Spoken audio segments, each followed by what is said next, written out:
YouTube, welcome back to the channel. We got good news and we got bad news. The good news is Volume 4, Heathen Outdoors Season 2, we are here.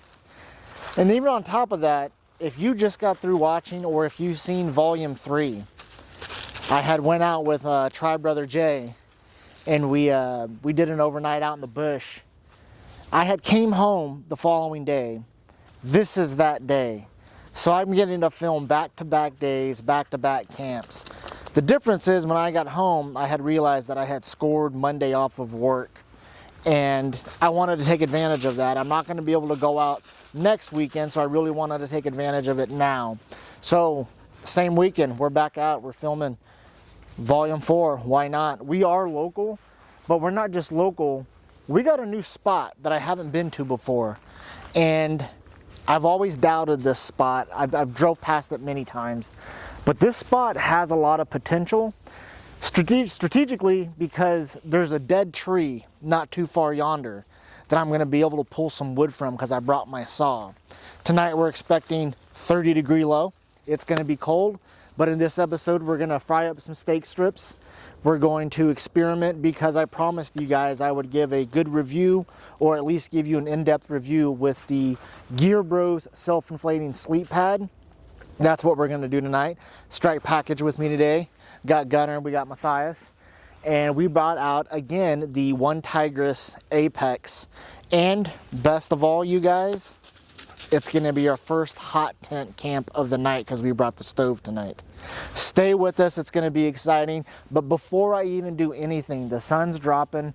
I'm going to immediately get to that dead tree and start getting some wood off that because we're going to have to cook early if we're going to enjoy ourselves. Stick around.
Alright YouTube, we got it up.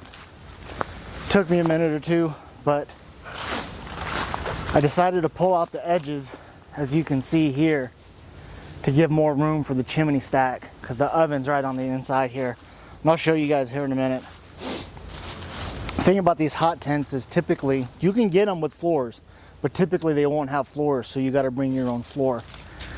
Just bought the canvas tarp tonight. That's done me well in the past. On the oven side, no tarp, just ground, obviously to prevent a fire. Gonna have plenty of room for me and both the boys tonight. So what I'm gonna end up doing is I had brought some firewood that I had on deck, and I'm going to end up having to quarter some of that off because it's really good dried wood, and I'm going to use that for the stove on the inside and then burn what I can get from that log on the outside. So with it getting dark, I really want to try to get dinner going. That way we can eat in the light, not have to worry about it. So I will see you guys here in a moment, as soon as we get the fire going and get some coals rumbling.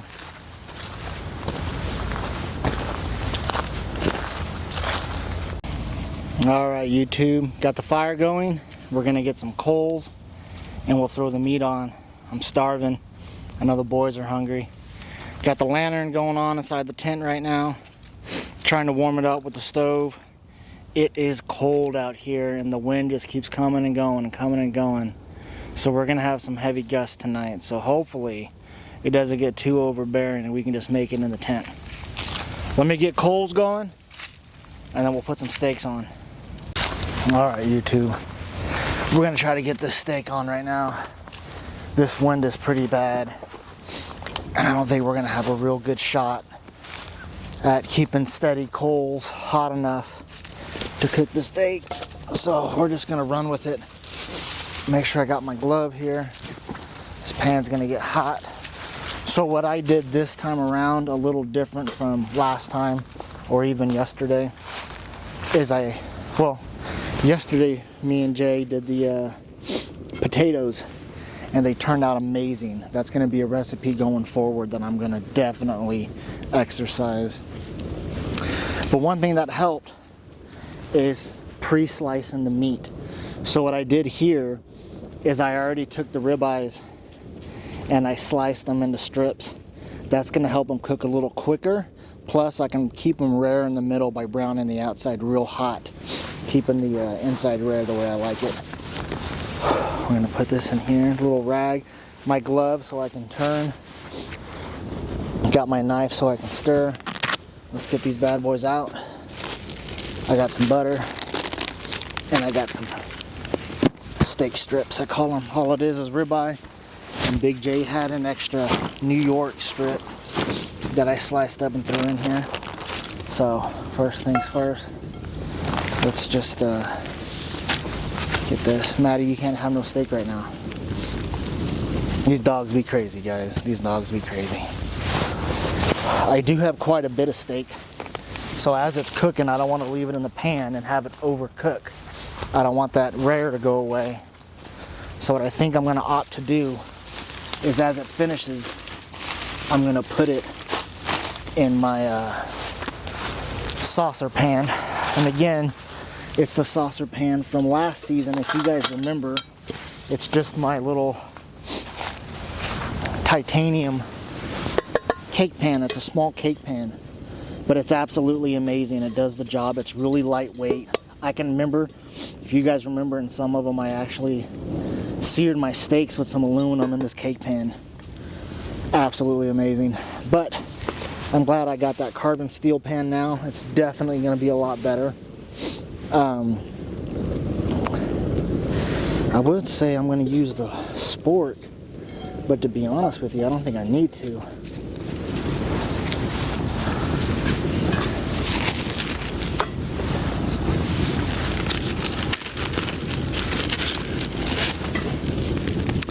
I don't know how well you can see this. I didn't want to fight with the camera. It's getting dark so quick now. Put some butter in this pan here. Put the butter back in here. 9.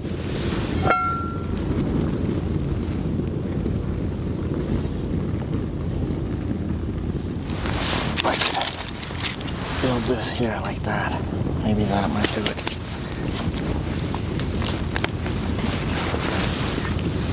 This wind is just whichever way in direction, man. It's crazy.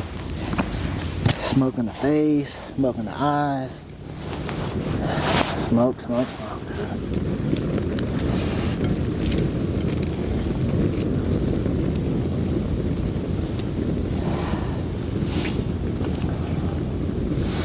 I'm gonna see if I can make some table of some sort here like that. There we go. We got something going on. I don't know if you can see that. I have it tilted. Got some sizzling going on, that's good.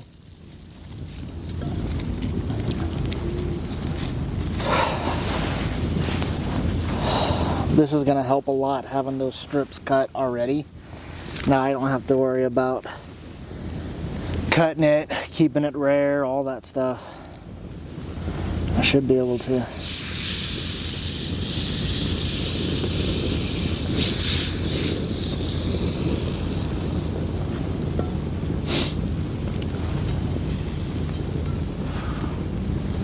Try to get this pretty hot before I start throwing them in there.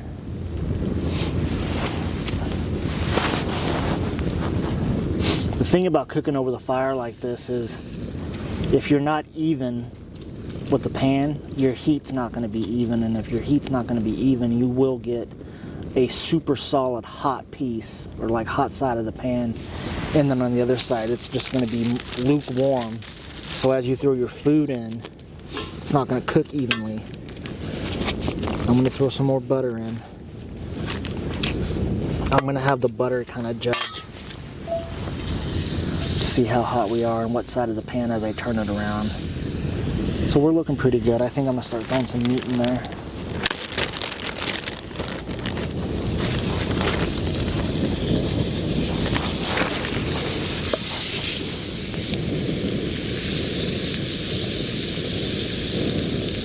Oh man. That wind, settle the fuck down. Settle down, man. Settle down.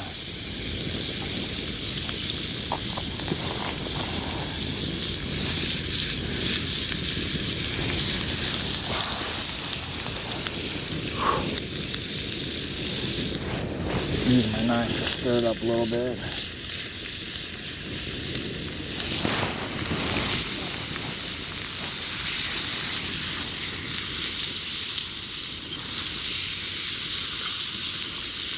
You do want to be careful because that butter will ignite. But I got myself a little bit of a pan fry going on here. I don't know how well you can see this on the camera.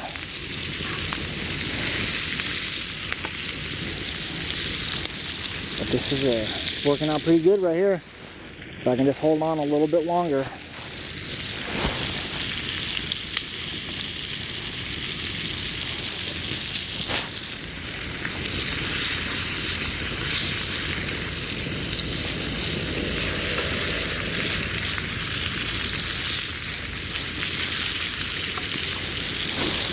These coals aren't nearly as hot as they were last night.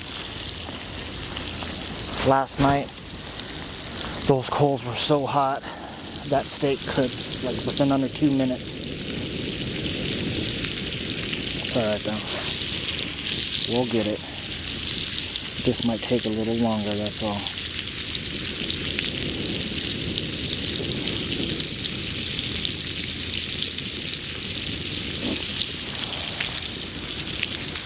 This is how we're going to cook the steak, just like this. Take our time, hard fry it in some butter. YouTube, I'm going to get to work just like this. I'll see you when the steaks are done, or the strips. I don't want to bore you and use up too much time just cooking. If you can only smell this though, this smells delicious.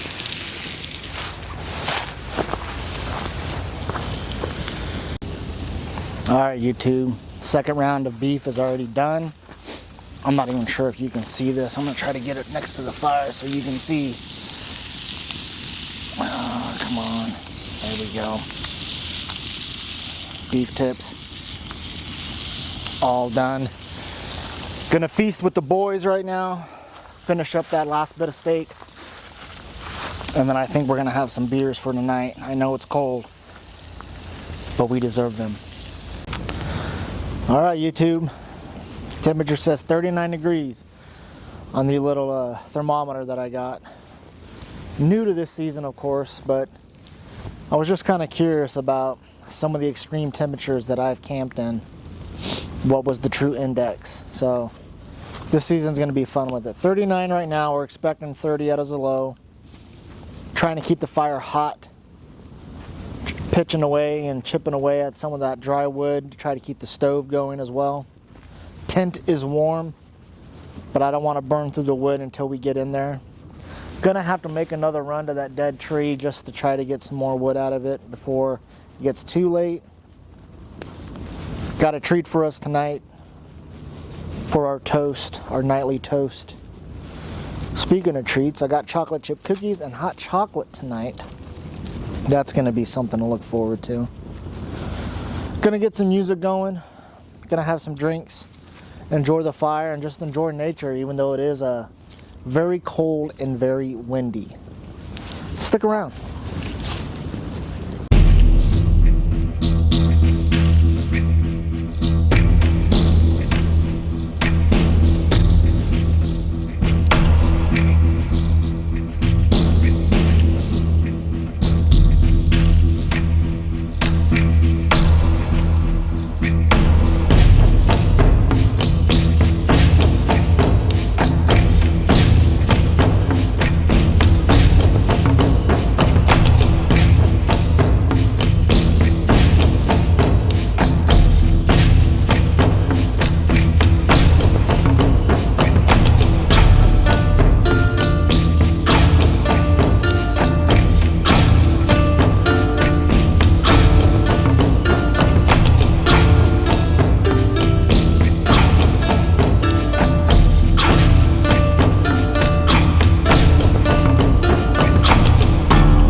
YouTube, man, getting ready to put the other hoodie on.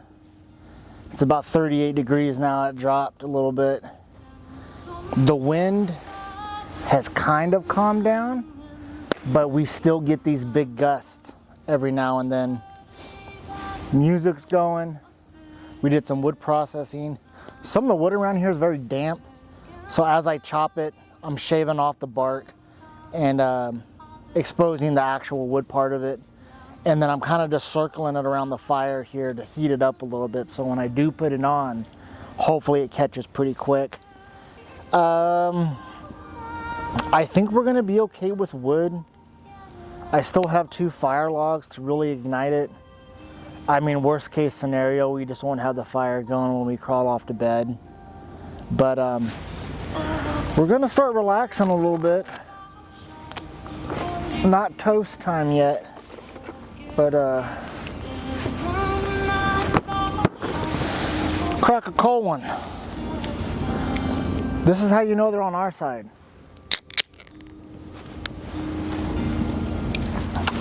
Skull, YouTube, this one's for you.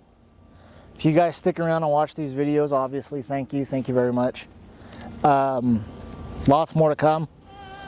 Still exercising and still exploring what I can do. Getting inspiration from other YouTube channels, of course. Just trying to show you my point of view on things, that's all. Camping should be fun, and that's what I'm here to do. Even in the cold, you know. But gonna relax, enjoy the music, have a cold one. And then we'll see you guys around toast time. And maybe we'll get out those chocolate chip cookies and hot chocolate. All right, YouTube, it's time. Wanted to do a little skit. Got a treat for us. I brought some homemade mead. It's part of my Hello's Bloat batch. Fall spices. Pumpkin, ginger, cinnamon, the standard. Just trying my best to keep this fire going though. This wood goes quick, I'll tell you that. When it's not as cold, mainly use the fire for light. But as it gets super cold, you're then using the fire for both light and warmth. And because we're just not adjusted to the cold, your instinct is just to feed the fire, you know, keep the fire going, keep it hot. But you'll burn through a lot of wood that way. So I try to do the reverse effect. I try to at least get my body somewhat conditioned to the cold. I just looked at the thermometer and we're reading at 36 degrees. So it's dropped pretty good. It's cold for sure. Had to put the hoodie on. But just glad to be out here. Go back to work, you go back through the work week and back of your mind, you're just like, I want to be out there. I want to be out there with Mother Jord and Skadi. Winter is here. Skadi is here. And tonight she is harsh. But I kind of wanted to take this time to not just celebrate and toast like we usually do, but I want to show you what I do typically when I first get to a campsite. I like to hail to the land with here, welcome the Disir, welcome the spirits of the land, bring them on and welcome them to the campfire, welcome them to camp. So that's what we're going to do now. Pop this bottle of homemade mead. It's a mead that I made back in the summer. It's something I'm calling Odin's Reserve. It's a apple cinnamon recipe. And I had stowed some bottles away. Obviously, just like wine, the longer you wait, the better the mead is. So should be pretty damn good, I'll tell you that right now. Hopefully get some light back on this fire. She's putting out some warmth. It's just every now and then we lose the light effect. Over one of these. So typically when I first get to a campsite, I will try to bless the campsite, ask the Landvetir to watch over us for the night, welcome them, welcome the Disir, welcome Mani, and any deity of your choice. But tonight I think we're going to focus on Skadi and Jord. But as always, the Landvetir is just as important because they're the ones that watch over us in the land, and they're also the ones that can make our camping night a living hell. So pour a glass of homemade mead, even better. And we're just going to say, hail to the gods, hail to the goddesses, and hail to the Landvetir, the Disir, hail out Regan. We ask for the Landvetir, the Disir, the spirits of the land at this time to join us around this beautiful campfire. Join us in spirit. Show us celebration, hospitality. We want to share our beautiful, delicious mead with you. Watch over us and guide us through the night. Keep us safe. Keep us in your honor, and we will keep you in ours. Hail to Mother Jord, always providing such a beautiful sight, the beautiful nature. And hail to Skadi, the dark, cold days that happen, the cold winds that come through, reminding us of how little we are when it comes to nature and the nature around us. Hail to all of you.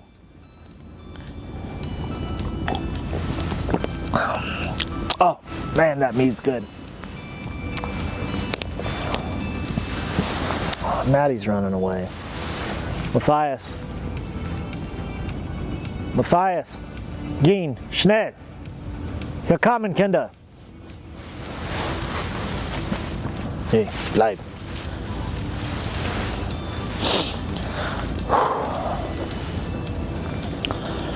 Want to say skull to the NFK. Skull to anyone who watches this YouTube video. skull to anyone who may watch my channel. It's a very young channel, still growing, still attempting, still trying. Got a new camera. We got a new GoPro to put into the mix. Trying the little thing, little different angle type thing you'll see here in the videos coming up. We recently just got it. Got these new microphones. That way hopefully you guys don't hear the wind anymore. You'll just hear me talking and see my hair and my beard blowing in the wind. But hail to everyone who embraces life. And I think this is really important. There's so many people that run from life. They forget to embrace it. As tragic as it can be, as sad as it can be, as hard as it can be. I feel like society and humanity is so worried about tomorrow that they forget about the now. And I think this is one of the things that I've learned in the last 3 years as I've been coming out many times by myself and just staring into the fire, pondering life. We forget to take in the now. And when you do that, I think you find yourself. And not only do you find yourself, but you find a lot of those hidden treasures about yourself. Your interest, your goals, your love, your passion. All of it. But if you don't take time to do that, and you're always in the race for the next thing, life will pass you by. Hail to that. All right, YouTube, we're calling it a night, crawling into the bed. Fire going as usual. We love the crackling sound. We also think it helps prevent passerbys maybe from thinking that no one's up. At least with the fire going, puts us to sleep. And maybe people will think people are up, you know. You never know. One Tigris Apex tent tonight always serves its purpose. We liked it last time. We're trying it out again. This time we got the stove going. We like this tent, except for I really wish the tent jack would be more towards the side instead of the center. But I think they center it because of balance. I'm not sure. It just kind of puts you in an awkward angle because now you're forced to put everything to one side when the stove's in there. Mathias and Gunner tonight, we have plenty of room. We got our floor. We're going to be testing out, once again, the Gear Bros self-inflatable sleeping pad. We tested it a couple episodes ago. We really didn't do it justice because we had the Tetra, the One Tigris Tetra with us, plus Maddie and Gunner and me. Not enough room to really give it justice to see if it slept well. We're going to put a little bit less air in it, not as firm tonight. Because I also have the Nemo switchback underneath it to give it a little bit of R value there, keep us warm. Wish us luck. We really want to like this pad because the Nemo has treated us very well. And last night I slept really good, and that was the Nemo on top of the Ozark equivalent to the Nemo switchback. I think the Ozark might be like a Walmart brand. Double pad as usual, that's my go-to, 100% sleep well. But I really want to like this pad because it is more cushion, and I really think that it's going to give the joints such as the shoulders, the elbows, the hips, probably a little bit better life over time. Thank you for joining us tonight. This is Volume 4. We are excited you are here. Please stick around for tomorrow morning. I will give my final verdict on the self-inflating pad from Gear Bros. Maddie, say goodnight. Gunner, say goodnight. These boys are pooped. Gunner's really pooped. This is back-to-back for him. So, wish us well. We're going to sleep. Peace. Good morning, YouTube. We made it. Oh, man. Well, we're going to close out this volume. This is Volume 4, Heathen Outdoors Season 2. Beautiful night out here local. New spot. Great spot. I kind of underestimated this spot a little bit, but I can understand why a lot of people don't choose this spot. There's a lot of big acorns sitting on the ground from all the oaks, but I cleared off a little bit, put the tarp down, laid down, great night's sleep. Obviously, we had the stove last night, so we had the hot tent going. That was a plus. I slept cozy. But it did rain in the middle of the night, and it rained pretty good to the point where it woke me up. And I debated about, hey, should I get up and start packing up? But we were destined to stick it out, in which we did, and it's not raining now, so we're just kind of packing up now. For the Gear Bros self-inflating sleep pad, I'm going to give that a 7.5 out of 10. Now you get out of the way, I'm trying to talk to YouTube. I'm going to give that a 7.5 out of 10. It wasn't the best night's sleep, but I think that's a more personal perspective on it, just because I preferably look and like a firmer floor. Honestly, if it wasn't for the unevenness of natural floor, I probably would just sleep on the ground. This mat really did help. What I did is once I laid on it, I had put a little bit more air into it to fluff it out. Once I laid on it, I then took my arm and I adjusted the valve to let some air out. Found the perfect sweet spot, and I slept like a baby. It does its job. I really like it. I will use it going forward. If one thing I know it did, and on this tiny little aspect of it, I will give it a 10 of a 10. That is, it kept me warm from the ground. That thing was warm. Obviously, I had the Nemo switchback underneath it, but I did not feel the cold ground at all last night. So that could be the hot 10 as well. But 7.5 out of 10, a good inflatable mattress. It does roll down deflated, probably enough that if you want to carry the weight, you might carry that true backpacking. I probably wouldn't, just because I prefer the closed cell phone pad, but it's not the end of the world if you wanted to backpack that in. So that's something to look forward to as we go into the journey here. Going to turn on the hot stove. The tent's the last thing I'm going to touch, because again, it did rain and so it's kind of wet. On the way home, we're going to get these boys some breakfast. These boys slept really good because of the hot tent, which is always good to see. I always feel bad if they sleep nervously or if they just don't sleep at all, because sometimes this one's on guard all the time, a mook. But thank you for joining us on this episode. Until next time, you guys, stay Heathen. Come stay Heathen.